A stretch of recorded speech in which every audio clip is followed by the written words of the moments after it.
कल के युग का निर्माण करने वाले हमारे नन्हे मुन्ने बाल गोपाल, भक्तिमती माताएं, गौरी स्वरूपा कन्याएं,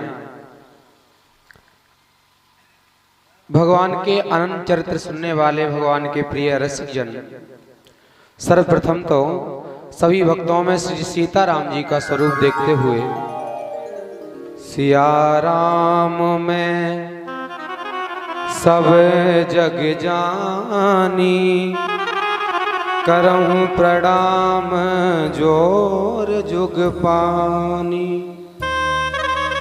सभी भक्तों के चरणों में मेरा कोटि कोटि सा नमन है।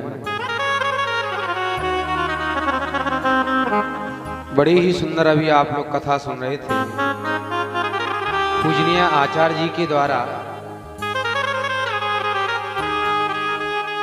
कि भगवान कन्हैया ने 5 दिन की उम्र में पूतना का वध कर दिया। महाराज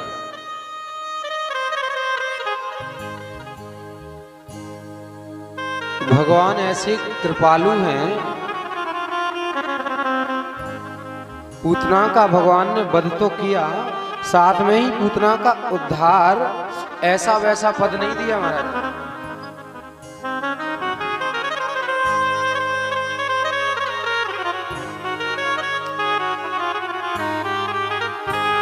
पूतना लोक बालघनी राक्षसी रुधिरासना, जिघासया पिहरे स्तनम तत्वापसद गतिम। पूतना भगवान को कष्ट देने आई है, फिर भी भगवान ने पूतना को क्या दी महाराज? जिघासया पिहरे स्तनम, अपने स्तनों पर जहर लगा के आई, फिर भी भगवान दत्वाप सदगतिम, उसको सदगति प्रदान करते हैं। ऐसा भगवान का स्वरूप है। जो भगवान का बुरा भी चाहते हैं, भगवान तो सबसे पहले उनको ही मिल जाते हैं। महाराज जो भगवान का चिंतन नहीं कर पाते और भगवान का बुरा सोचते हैं, भगवान से बैर मानते हैं,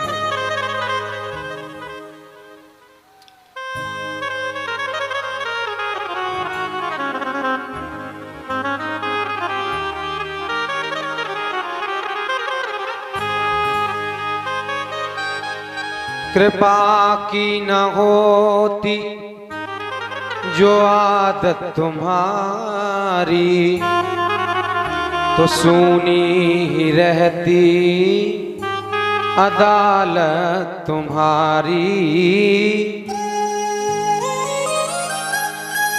न हम होते मुजरिम,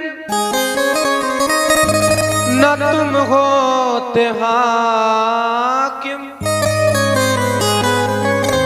न घर घर में होती इबादत तुम्हारी। जो दीनों के दिल में जगह तुम न पाते, तो किस दिल में होती हिफाजत तुम्हारी। अच्छा, भगवान भक्तों को उतारना ये अच्छी बात है, और जो भगवान के भक्त नहीं है हम जैसे महाराज, वो तो भगवान से ये कहते हैं प्रभु आप दीन बंधु हैं।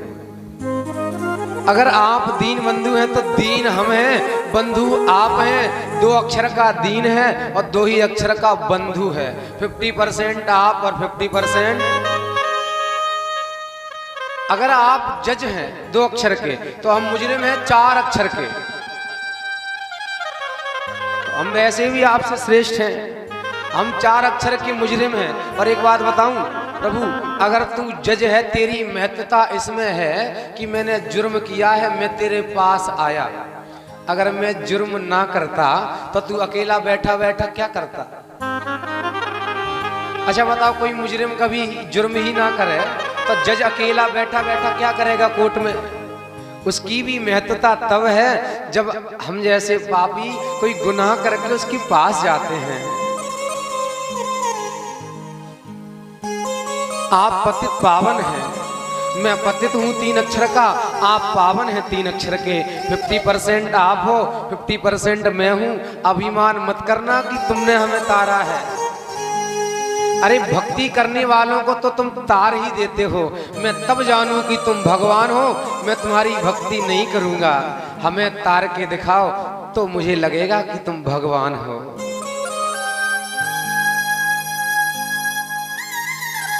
एक भक्त तो कहता है मुझे लगता है भगवान अब तू बदल गया है। क्यों? सुदामा के लिए दौड़ा दौड़ा कहां से तू भागा चला आया नंगे पैर।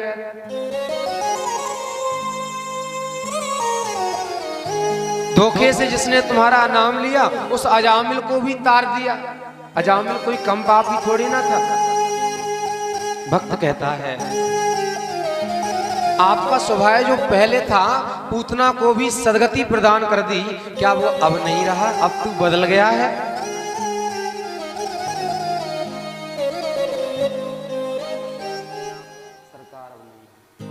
क्या वह स्वभाव पहला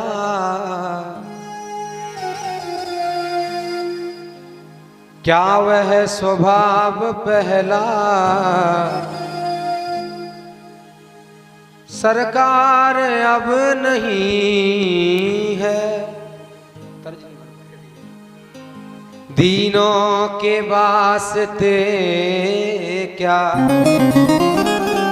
दरबार अब नहीं है। क्या तेरे दरबार में अब दीनों की जरूरत नहीं है? भागे थे द्वारका से जिस पर अधीर हो के, क्या उन दीनों की तुम्हें अब दरकार ही नहीं है? क्या वह स्वभाव पहला सरकार अब नहीं है? क्या आपका स्वभाव अब बदल गया है? भगवान कहते हैं नहीं नहीं, मेरा स्वभाव नहीं बदला है। तेरा भाव बदल गया है, इसलिए मेरा स्वभाव बदल गया है। तेरा भाव यदि अच्छा हो जाएगा तो मेरा स्वभाव भी बदल जाएगा। पूतना स्तनों में जहर जरूर लगा के आई है, पर वो विश्वास से आई है कि मैं भगवान को जहर पिला ही दूंगी। और हम लोगों को तो विश्वास ही नहीं होता महाराज। हम लोगों को सिर्फ विश्वास नहीं है भगवान पे। भगवान तो हर जगह बैठा है, पर हमें अगर विश्वास हो जाए। अच्छा क्षमा करना, अच्छा मुझे लोग कहते हैं कि आप जाने क्या आपसे गलती हो गई कि आपको ऐसा ऐसा हो गया। ये मेरी गलती नहीं है। ऐसा ऐसा मेरी गलती के कारण, अच्छा बताओ, मैं तो हमेशा कहता हूं कि भगवान कभी किसी को सजा देते ही नहीं है। सजा कौन देते हैं? अपने अपने कर्म होते हैं सबके। राम न काहू मार है ऐ जी ऐसे भोले राम, आप मर जाएं सब कर कर खोटे काम। आप कहते हो कि भगवान ने गिरा दिया और मैं कहता हूं कि भगवान ने बचा लिया। भगवान को इतना समय कहाँ है कि किसी को गिराने चले जाएं भैया। भगवान को तो केवल बचाने का समय होता है। अगर गिराना होता तो पूतना को महाराज 6 कोस की पूतना और भगवान दूध पी रहे हैं। अच्छा भगवान पूतना को गिराने क्या मथुरा चले गए थे? पूतना ही भगवान को गिराने आई थी। अच्छा किसी को मारना तो पाप होता है। पूतना ने पाप किया और पूतना अपने ही पाप के कारण खुद गिर पड़ी, किसी ने गिराया नहीं है। और पूतना जब गिरी है तो धड़ाम से जब गिरी पूतना, तो एक कवि कहता है कि 3 गव्यूती अर्थात 6 कोस। अच्छा जब 6 कोस में पूतना गिरी तो हमारे ब्रजवासी तो न्यों कहवे महाराज कि पूतना के जो कान वो हाथ हैं वो तो हाथरस में जाके गिरे। ब्रज क्षेत्र है हाथरस। पूतना के कान है वो कानपुर में जाके गिरे। ब्रजवासी बड़े विनोदी होते हैं। अब किसी ने कहा भाई कि ये पूतना गिर कैसे गई? इतनी भारी पूतना, इतना छोटा लाला। मैया भी दौड़ी दौड़ी गई और महाराज जैसे तैसे करके कन्हैया ऊपर खेले। मैया ने जैसे तैसे कन्हैया को उतारे महाराज, और कन्हैया को उतार के मैया नीचे लेके आई। और अब सब ब्रजवासी कहवे कि भगवान ने बचा लियो, भगवान ने बचा लियो। नंद बाबा बोले अरे हटो, भगवान क्या बचावेंगे। क्यों महाराज? नंद बाबा जो है वो मथुरा गए थे। क्यों? क्योंकि जो नंद महोत्सव चल रहा था उसमें बाबा भूल गए थे कि कंस को कर भी पहुंचाना है। तो कंस को कर देने के लिए नंद बाबा इधर गए थे और इधर पूतना आई थी दूसरी तरफ। तो नंद बाबा जब उधर से आए तो उन्होंने देखा कि मेरे लाला को लिए पूतना खड़ी है। अच्छा, ब्रजवासी जो होते हैं बढ़िया कमर में एक गमछा लपेट के रखते हैं और सिर पे बढ़िया काजल, आंखों में। आप आना कभी, आज भी ब्रजवासी ऐसे ही रहते हैं, आंखों में काजल, सिर पे पगड़ी और बढ़िया। महाराज ब्रजवासी तो एक हाथ में सोटा लाठी रखते हैं। नंद बाबा महाराज लाठी लेके आए। नंद बाबा ने देखा ओहो मेरे छोराए ये कोई राक्षसी लिए जा रही है। सो नंद बाबा ने लाठी फेंक के मारी और लाठी फेंक के मारी पूतना को। सो महाराज लाठी, अब बताओ इतनी विशाल पूतना, लाठी कितनी रही होगी। लाठी कहीं जाकर के उस पूतना के सिर में कहीं जुए की तरह बैठ गई होगी महाराज। और जब लाठी फेंक के मारी तो नंद बाबा बोले अरे हटो, भगवान क्या बचाएंगे, पूतना को तो हमने मारा है। ब्रजवासी बोले कि अगर पूतना को तुमने मारा है तो फिर पूतना तुमने पीछे से डंडा मारा है तो आगे मर गिरती, तो फिर ये उल्टी क्यों गिरी भाई? बाबा ने कहा भैया ये सब हमें पता नहीं है, ये विज्ञान तो मोको आवे ना है, पर मैंने जो डंडा मारा वही तो पूतना गिरी है, नहीं तो इतनी बड़ी पूतना जी कैसे बचते ना है मेरो लाला। ब्रजवासी पूतना को जलाने के लिए क्या किया गया? बड़े बड़े वृक्ष महाराज काट काट के डाले गए। इतना विशाल शरीर, जैसे तैसे करके उसका संस्कार किया गया। और जब अंतिम संस्कार से अग्नि जब प्रज्वलित हुई है चिता में तो उससे महाराज सुगंधी निकली है। सारे ब्रज क्षेत्र में सुगंधी फैल गई, सारे ब्रजवासी आनंद मना रहे हैं। और एक कवि तो ऐसा प्रमाण देता है कि पूतना 5वें दिन गई थी। अच्छा महाराज, ब्राह्मणों में तो 9 बार 9वें दिन मनाते हैं, पर क्षत्रियों में 9 बार दूसरे दिन मनाते हैं। और नंद बाबा जो हैं उनके यहाँ पर भी 9 बार दूसरे दिन ही मनाए जाते थे। अब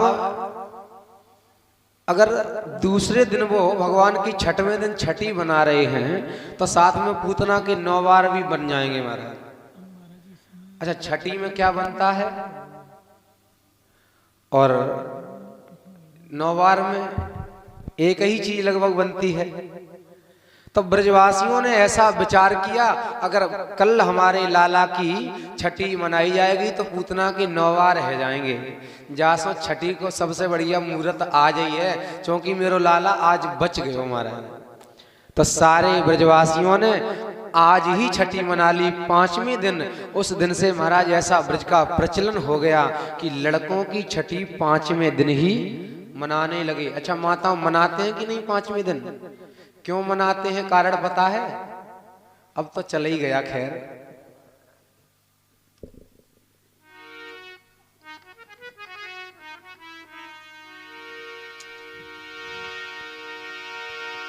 भगवान ने पूतना को सदगति प्रदान करी। जन अब गुण प्रभु माने न काहू।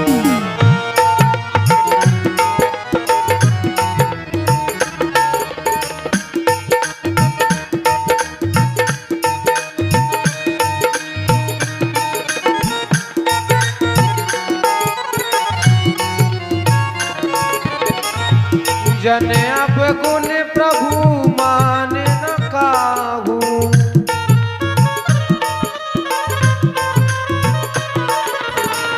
दीन बंधु अति मृदुल स्वभाव।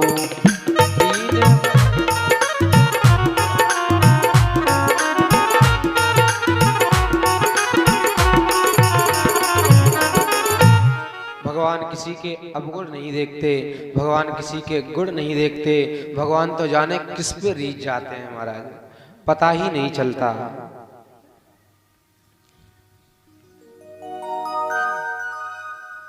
एक बार एक भक्त, आप सबने ये कथा शायद पहले भी सुनी हो, पूज्य श्री राजेश्वरानंद जी महाराज कहते थे, बड़ा भोला भाला सीधा साधा था, पूजा भक्ति कुछ जानता नहीं था और बढ़िया शरीर से हष्ट पुष्ट था, उसमें कोई कमी नहीं थी। एक ही कमी थी कि खाता बहुत था। अब कोई जब वो खाने को बैठे तो कोई उससे कहे कि भैया जब तू खाता है तो कभी कभार बीच बीच में पानी भी पी लिया कर, तो वो कहता भैया बीच आए तब तो पानी पिए, बीच तो आए। किसी ने कहा भाई तेरा अभी बीच ही नहीं आया, कितना खाता है? तो वो कहे कि हर आदमी उतना ही खाता है जितना उसका खाता है, उतना ही तो खाता है। दाने दाने पे लिखा है खाने वाले का। वो ऐसे कह दे तो लोग कहें तू ये मत कहा कर कि दाने दाने पे लिखा है खाने वाले का नाम, तू तो यूं कहा कर कि बोरे बोरे पे लिखा है खाने वाले का नाम। दाने से तुझे क्या होगा? अब वो महाराज खाने में मगन रहे, कोई काम ना करे और पढ़ा लिखा भी था नहीं। अब घर वाले भी आप सब जानते कब तक खिलाते हैं, जब तक आप कुछ कर नहीं सकते तब तक घर वाले खिलाएंगे, और जब आप करने लायक हो जाएंगे तब घर वाले अगर आप कुछ नहीं करेंगे तो ताना मारेंगे। निखट्टू बैठा रहता है, कुछ करता नहीं है, कुछ किया कर। देख पड़ोसी का लड़का नौकरी कर रहा है, उसकी सरकारी नहीं लगी तो प्राइवेट कर रहा है, प्राइवेट भी नहीं लगी तो बेलदारी कर रहा है, वही कर। तो घर वाले डांटते हैं, उससे भी घर वाले डांटा करें। उसने कहा पिताजी हमसे काम तो नहीं होगा। माता पिता जब तक रहे उन्होंने खिलाया पिलाया, और जब माता पिता महाराज गुजर गए तो भैया भाभीओं ने घर से निकाल दिया, निकल जा घर से। उसने पूछा क्यों? बोले तू बहुत खाता है। उसने कहा कि पेटी भर तो खाता हूं, रख तो ले नहीं जाता हूं। बोले नहीं, मीठी मीठी बातों में बहकाता है, भाग जा यहां से और यहां कभी लौट कर मत आना। भगा दिया उसको महाराज। और जब उसको भगाया बेचारा पूरे दिन डोलता रहा इधर उधर, और शाम को वापस फिर घर आ गया। घर वालों ने कहा अब क्यों आया है? वो भोला भक्त बोला, बोले कहीं ऐसा ना हो है शायद मुझे भेज के पछता रहे हो आप, महफिल में आ गया हूं मैं इस ख्याल से। कहीं ऐसा तो नहीं कि आपने गुस्से में बोल दिया हो और हम तो चले गए, अब आप लोग पछता रहे हो। भैया भाभी बोले यहाँ कोई नहीं पछता रहा है, भाग यहाँ से, जा यहाँ से। आ जाता है बार बार। उसे महाराज रात्रि के शाम के समय घर से बाहर भगा दिया, दोबारा भगा दिया। तो उसने कहा अब लौट के नहीं जाऊंगा। अब तो बेचारा स्थान की खोज करने लगा, रात कहाँ गुजारूंगा, कहाँ जाऊंगा। तो बेचारा गया कहाँ? एक मंदिर देखा उसने, बढ़िया आश्रम बना था, और जो महंत जी थे महाराज वो बढ़िया हट्टे कट्टे दिखाई पड़े। उसने कहा कि ये महंत जी तो बिल्कुल हमारे ही जैसे हैं, और हमारे जैसे हैं तो हमारी पीड़ा को लगभग समझेंगे। क्योंकि जो जैसा होता है उसकी पीड़ा उसको समझ में आती है। अगर मेरे जैसा शरीर है तो मेरे जितना खाते भी होंगे और खाते होंगे तो ये मेरी पीड़ा जरूर समझेंगे। अब वो गया महाराज, महंत जी के पास प्रणाम किया। महंत जी हम आपके पास रहना चाहते हैं। महंत जी बोले ठीक है रहो, आपको गुरु बना लें तो बना लो। गुरु दीक्षा दे दी महाराज। यहीं रहोगे हमेशा, जाओगे तो बोले कभी नहीं जाएंगे। ये और बता दो गुरुजी कोई काम तो नहीं करना पड़ेगा? बोले क्या काम है? कुछ भी नहीं है, यहाँ तो बस प्रेम से भगवान का भजन करो और बढ़िया खाओ पियो मस्त रहो। उसने कहा ये बढ़िया रहा। अब महाराज धीरे धीरे उसी आश्रम पर रहने लगा और जब आश्रम पर रहने लगा तो आश्रम पे महाराज 5 पंक्ति होती थी खाने की। अब बेचारा एक में बैठे और एक में ही साथ में सबके उठा लिया जाए उसको। उसने गुरुजी के पास गया, गुरुजी आश्रम में कितनी पंक्तियां होती हैं? गुरुजी बोले 5। बोले गुरुजी अगर आपकी आज्ञा हो, अगर हम 5 में बैठे रहे तो कोई दिक्कत है? गुरुजी ने कही कोई दिक्कत नहीं। दिक्कत क्या है? तुम्हारी इच्छा है। कितना खाते हो कि 5 में तुम 5 पंक्तियों तक में पेट भर पाएगा तुम्हारा? बोले गुरुजी धीरे खाते हैं। गुरुजी ने कहा ठीक है कोई दिक्कत नहीं, बैठे रहा करो, खाया करो। अब वो 5 पंक्तियों में बैठा रहे महाराज। सो के उठे 8 बजे, धीरे धीरे समय गुजरा, 2-4 दिन रहा। तब तक महाराज एक समय आया कि एकादशी आ गई। अच्छा, वैष्णवों में एकादशी का व्रत किया जाता है। और महाराज हमें क्षमा करना, वृंदावन की 2 संप्रदाय ऐसी हैं जो बड़ी विशेष रही हैं, श्री हरिवंश संप्रदाय और श्री हरिदास संप्रदाय। इनमें एकादशी नहीं करते। हरिदास संप्रदाय श्री बांके बिहारी की और हरिवंश संप्रदाय श्री राधा वल्लभ लाल जी की, जिसके महाराज अभी प्रेमानंद जी महाराज हरिवंश संप्रदाय के हैं। तो हम लोगों में एकादशी नहीं होती और वैष्णव करते हैं। अपने अपने सभी आचारों के मत हैं। तो महाराज उसने जब सवेरे सवेरे उठा 8-9 बजे सो के, तो उठता ही सीधा रसोई की तरफ गया, देखें आज क्या बन रहा है। और रसोई की तरफ गया तो सब महात्मा महाराज बढ़िया भजन में लगे, माला लिए और सब माला करें। और उसने देखा कि कहीं कुछ बन नहीं रहा। अंदर गया, रसोई में कुछ बनता नहीं दिखा। बाहर आया गुरुजी के पास, गुरुजी आज कुछ बन नहीं रहा है। गुरुजी ने कहा इतना भी नहीं पता, आज एकादशी है। गुरुजी एकादशी तो कुछ बनेगा नहीं? बोले आज कुछ नहीं बनेगा, आज तो सब ऐसे ही रहेंगे। गुरुजी हमसे एकादशी नहीं हो पाएगी। गुरुजी ने कहा क्यों, तू क्यों नहीं करेगा? जब सब कर रहे हैं तो तू क्यों नहीं करेगा? बोले जो सब कर रहे हैं उन्हीं से करवाओ। क्यों? अगर हमने आज एकादशी कर ली तो कल द्वादशी में देख नहीं पाऊंगा, इसलिए इन्हीं सबसे करवाओ गुरुजी, हमसे नहीं होगी। गुरुजी बोले ये बता, बना लेगा प्रसाद? बोले हाँ प्रसाद तो बना लूंगा। बना लेगा तो और अच्छी बात है, मरता क्या नहीं करता। बना लूंगा, बना तो नहीं पाता जैसा वैसा। यहाँ नहीं बनेगा तो बाहर जाके बनाना, और जब बनाएगा तो भगवान का भोग भी लगा देना याद से। कभी पूजा पाठ उसने किया नहीं था और महाराज अनाज और वो सब लेके गया, सामग्री राशन। उसने जाके जैसे तैसे भोजन बनाया, और जब भोजन बनाया तो कभी भगवान का भोग लगाया नहीं था। भोले भक्त ने भगवान को याद किया और कहने लगा, राजा राम आइए, सीताराम आइए, मेरे भोजन का भोग लगाइए।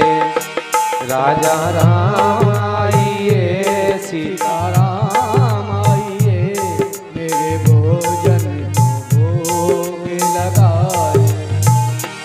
राजा राम आइए, सीता राम आइए, मेरे भोजन का भोग लगाइए। राजा राम आइए, सीताराम आइए, मेरे भोजन को भोग लगाइए। अब भगवान से बोला, प्रभु आप जो रोज बढ़िया बढ़िया माल खाते थे वो आज नहीं है। क्या है? पूड़ी अमृति और कचौड़ी हमने न कछु बनायो। पूड़ी अमृति और ना तो आज पूड़ी है, ना अमृति, ना कचौड़ी, कुछ नहीं मिलेगा। ओ जो कुछ रूखी सूखी मिल जाए उसको पाइए। राजा राम आइए, सीता राम आइए, मेरे भोजन का भोग लगाइए। राजा राम आइए, सीताराम आइए, मेरे भोजन को भोग लगाइए।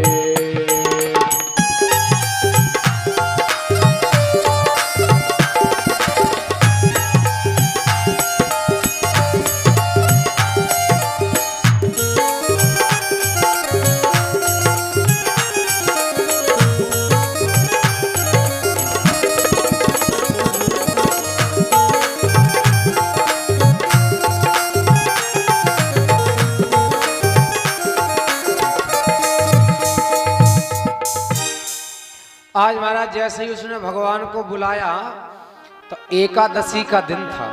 इधर भगवान भी भूखे ही बैठे थे, क्योंकि एकादशी को दिन सब व्रत होते हैं। और भगवान ने सोचा ये बढ़िया भक्त मिला, कम से कम इसे तो चिंता है। कोई नहीं पूछ रहा आज क्यों। अगर महाराज लोग खुद भूखे रहते तो भगवान को भी भूखा ही रखते हैं। ऐसा देखा आपने? भगवान ने कहा ये बढ़िया भक्त मिला तो भगवान उस पर प्रसन्न हो गए। ऐसा भक्त नहीं देखा। सो भगवान चले आए महाराज। और भगवान जैसे ही चल दिए वहां से, सीता जी ने देखा, प्रभु कहाँ जा रहे हो? बोले मेरा भक्त मुझे बुला रहा है, मैं प्रसाद पाने के लिए जा रहा हूं। माता ने कहा आज दिन तो कहीं नहीं जाते थे। बोले क्या करें, आज एकादशी है, यहाँ भी कुछ बन नहीं रहा है, तो वो बुला रहा वहीं चले। सीता जी बोली प्रभु भूख तो हमें भी लग रही है, हम भी चलें क्या? राम जी बोले ठीक है चलो। सीता जी को लेके आ गए और सीता जी को साथ में लेके आए। उसने देखा, जय हो, उसने कहा ये बढ़िया। क्या बुलाया था तो अकेला इनको, और साथ में ये अपनी धर्म पत्नी भी लेके आए हैं। बेचारा देखे, हमें लगता है आज पूरी एकादशी नहीं तो आधी तो करवाई देंगे ये लोग। क्यों? भोजन बनाया है 2 लोगों का, लोग हो गए 3। उसने कहा ठीक है चलो कोई बात नहीं, जैसे तैसे करते हैं। अब उसने महाराज 2 लोगों का भोजन 3 लोगों ने पाया, राम जी ने, सीता जी ने, और बाद में उसने पा लिया। गया वापस। गुरुजी ने कहा प्रसाद पा लिया था? बोले हाँ पा लिया था। अब धीरे धीरे समय व्यतीत हुआ। 15 दिन बाद फिर एकादशी महाराज। 1 मास 2 पाख में 2 एकादशी हुई। सो महाराज फिर से एकादशी।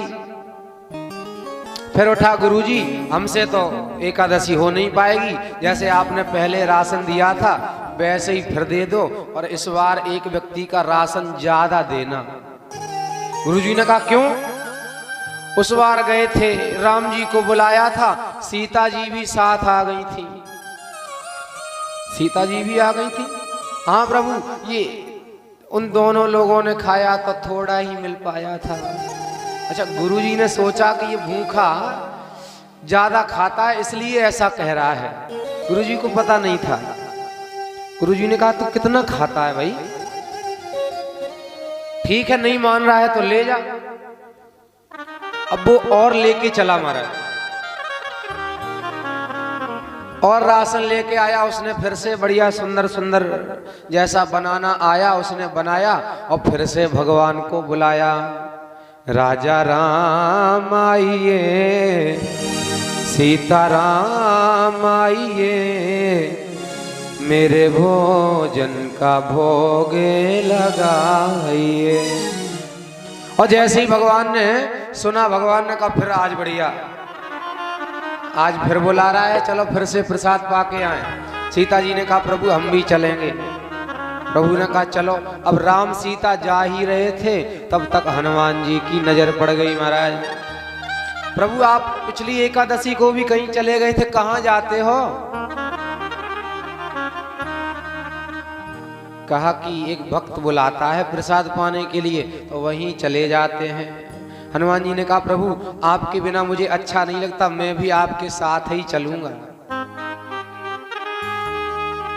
भगवान बोले ठीक है चलो। अब महाराज आज उसने प्रसाद 3 लोगों का बनाया और आज 4 लोग हो गए, राम जी, सीता जी, हनुमान जी। फिर उसने देखा बड़बड़ाने लगा, किसी ना किसी को रोज ले आते हैं रोज।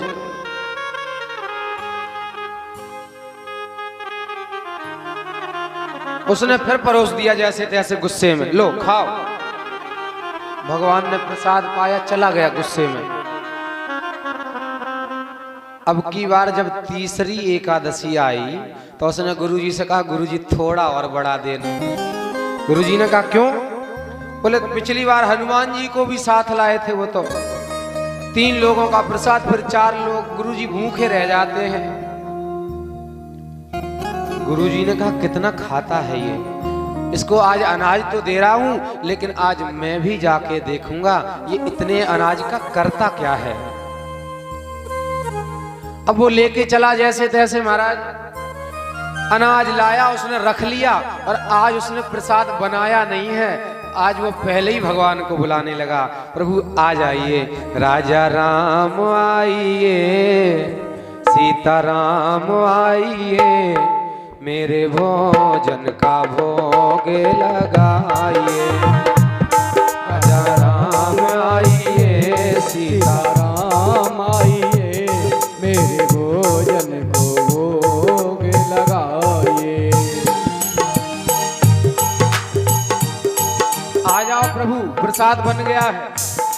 पूरी अमृति और कचौड़ी हमने न कछु बनायो, पूरी अमृति और हमने कछु न बनाई, पूरी अमृति और कचौड़ी हमने न कछु बनायो, पूरी अमृति। ओ जो भी रूखा सूखा मिल जाए उसको पाइए, राजा राम आइए, सीता राम आइए, मेरे भोजन का भोग लगाइए।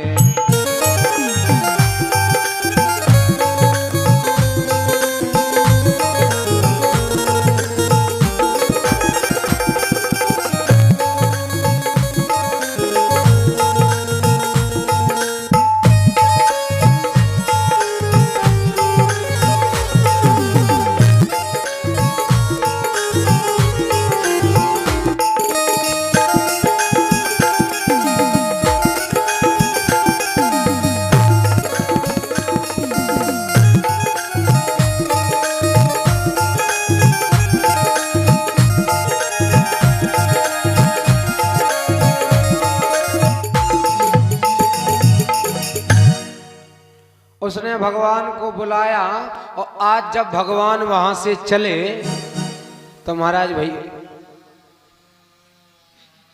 भगवान के चारों भाइयों ने, जो 3 अन्यत्र भगवान के भाई हैं, उन्होंने कहा प्रभु आप हर एकादशी को कहाँ चले जाते हो? राम लक्ष्मण भरत शत्रुघ्न, अब चारों। भगवान ने तीनों भाइयों से कहा कि मेरा एक भक्त मुझे प्रसाद पाने के लिए बुलाता है, मैं वहीं चला जाता हूं। जय हो, मैं वहीं पर चला जाता हूं। भगवान के तीनों छोटे भाई बोले प्रभु आज मुझे भी लिए चलो, क्यों? हमें भी कोई पूछता नहीं है। अब जब प्रभु ही खा रहे हैं तो हम काहे की एकादशी करें? इसलिए महाराज आज तीनों भाई, हनुमान जी, सीता जी, अब तो महाराज पूरा परिवार ही इकट्ठा हो गया। और जैसे ही पहुंचे भगवान ने कहा प्रसाद कहाँ है? उसने कहा प्रभु प्रसाद तो हमने बनाया ही नहीं। क्यों? बोले प्रभु एक बात बताएं। बताओ। बोले हमने